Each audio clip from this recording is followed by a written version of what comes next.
कि चाय गरम तैयार है भैया, काजू बर्फी का बहार है, आजा तिलक भरुआ तोहरे इंतजार है, आजा तिलक भरुआ तोहरे इंतजार है, चाय गरम तैयार है, नाश्ता का बहार है, चाय गरम तैयार है, नाश्ता का बहार है,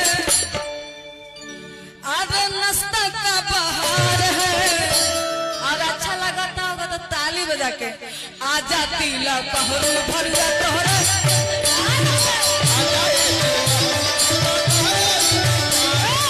आजा तिलक भरुआ तोहरे इंतजार है।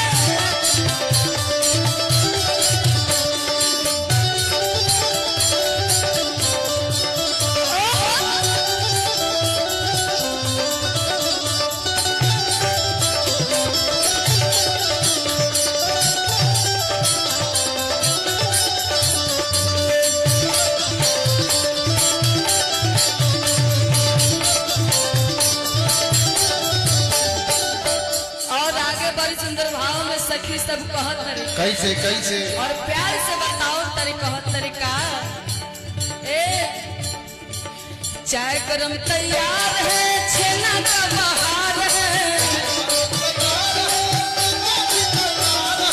चाय गरम तैयार है, छेना का बहार है, आगे छेना का बहार है।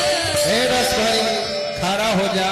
हाँ आ जाइए, अब क्यों बात कर बैठ गए हैं कि चाय गरम तैयार है, आगे छेना का बहार है, आजा तिलक भरुआ तोहरे इंतजार है, आजा तिलक भरुआ तोहरे इंतजार है।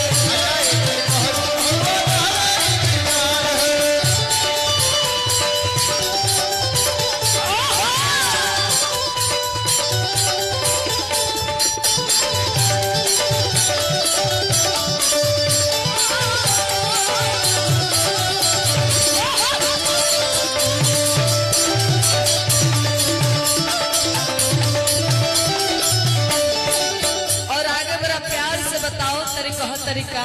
कैसे कैसे चाय गरम तैयार है, खाना का बहार है,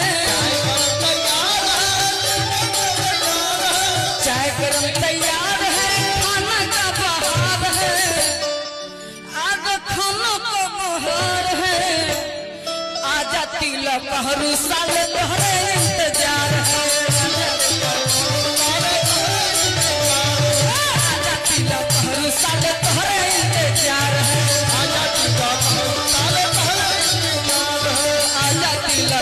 भरुआ तोहरे इंतजार है, आजा तिलक भरुआ तोहरे इंतजार है,